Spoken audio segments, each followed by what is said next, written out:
Welcome to the channel premiere.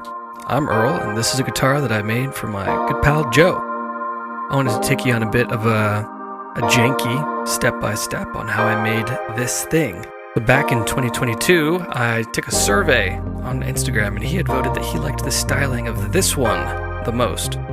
So I reached out to his partner and I said, hey, I want to make him a guitar. Can you find out for me which type of guitar he would be into? She got back to me and said an SG would be great. So I got myself a couple of sheets of this pattern plywood from Michael Alm, and I cut it hot dog style and then started to glue these things up together into a thin sheet. And this just in from our reporter in the field. Alright, that's both of the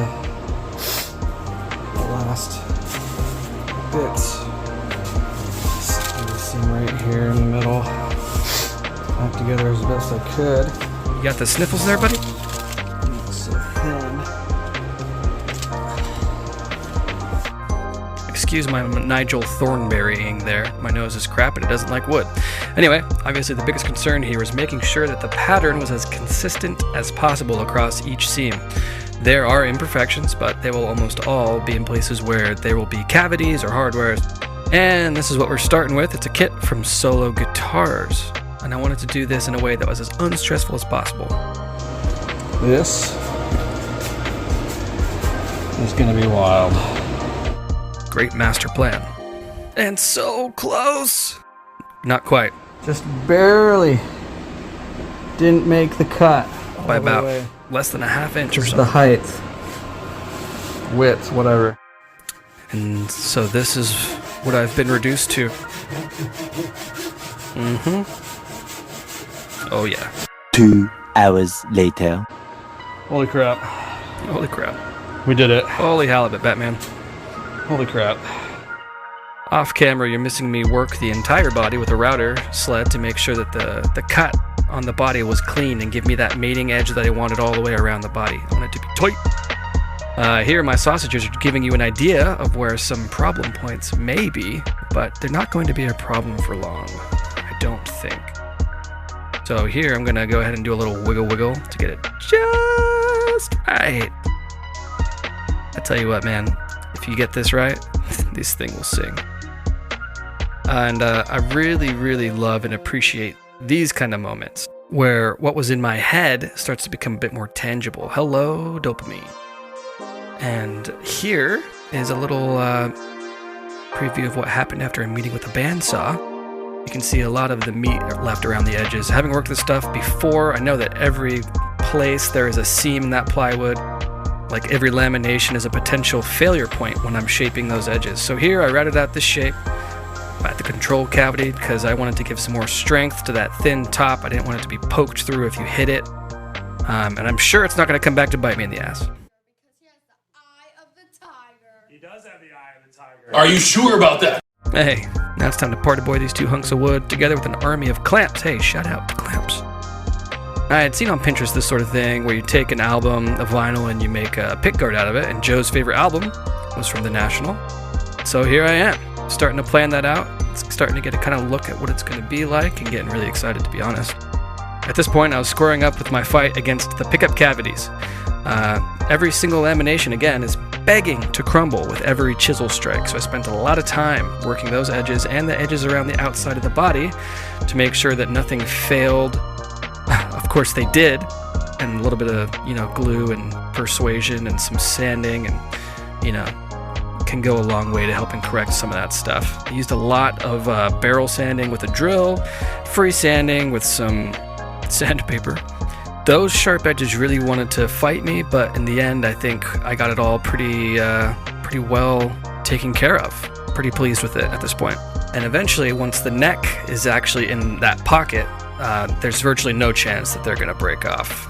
Now, inside the neck pocket walls, they needed some sweet lovin'. I'm gonna share with you the one simple hack that Big Sanding doesn't want you to know. That's it. Boy, oh yeah. Just a little bit of, a lot of jiggling back and forth. That's it, boy. That's it, boy.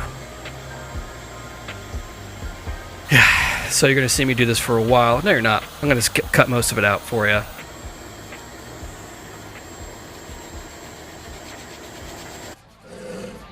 Get in there nice and deep like. Now, here was another roadblock I faced on my journey to ultimate mediocre luthery. To be clear, this was not a problem from the factory solo guitars, this was a result of poor router control on my part. Side to side, the depth was not parallel with the top of the guitar, which is a big no-no. And up to this point, I was still making the guitar like it was a Fender.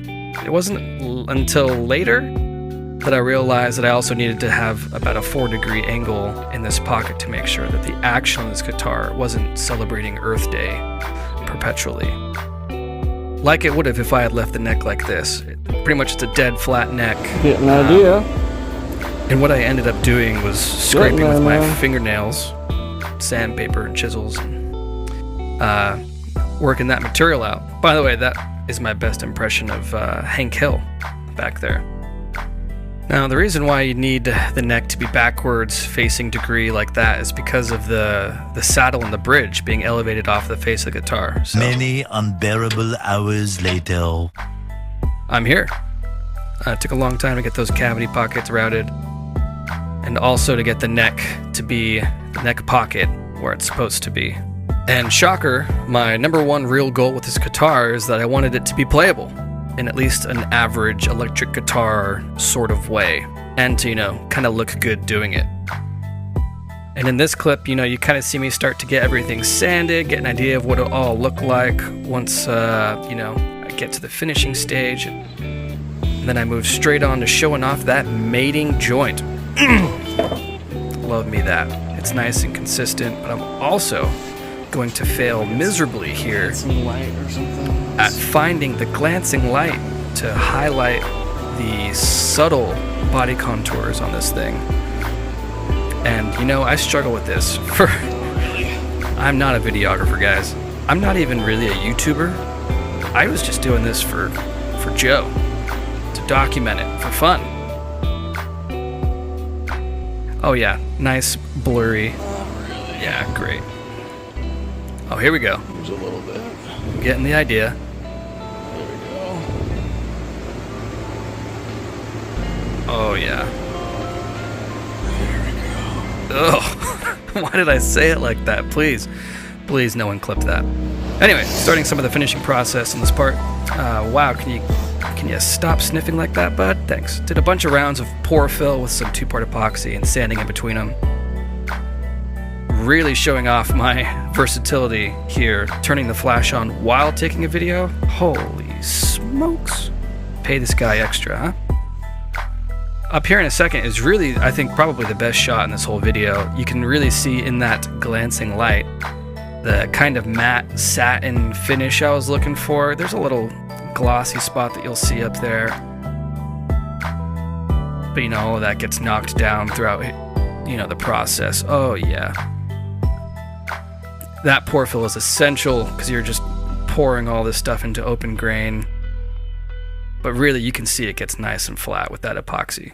Also using some of that StewMac color tone finish, the wipe-on poly. And here is where I took it away from my sister and brother-in-law's wood shop and took it to my little studio workshop, man cave. And I think this is the only video, in fact I know it's the only video in this whole process where I actually am doing some work in the video. Now here I'm obviously just drilling holes for the knobs and such on the face of the guitar. What you saw a second ago was the high and low E strings on the guitar, kind of floppy, but the whole point of that is to make sure that the neck is not clocked askew to the rest of the body. You want to make sure that those strings are pretty much not changing the distance from the end of the fretboard either way, up and down the neck. It ended up being great. Kind of nailed it. Super happy, super pleased. Oh yeah, look at those. Great. I'm sure that I'm not going to struggle with that later because of how thick the top is. So look at those distances. The neck is straight. Love that for me. Love that for Joe.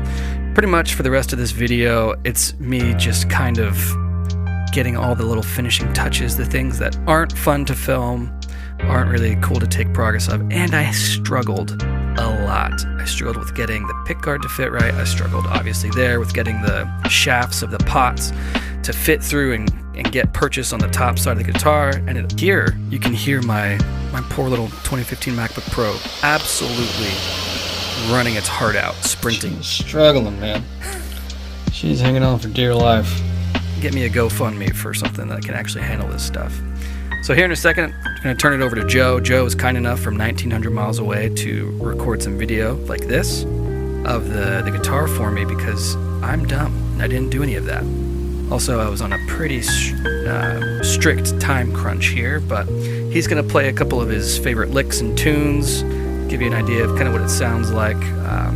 If you like this sort of thing, let me know. I got some more coming. I got some stuff I could post from the first guitar I made. Overall, I think it came out better than I could have hoped. It ended up being about 100 times more tricky than I had planned, but it plays well. It sounds decent, and it looks pretty killer, I think. So here he is.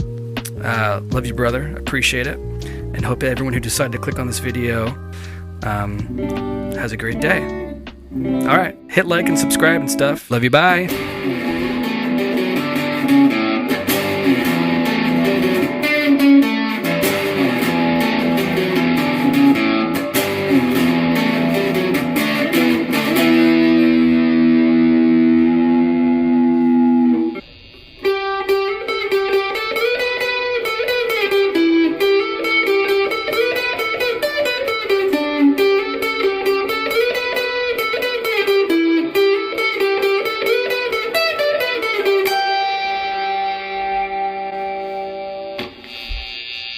Use that one.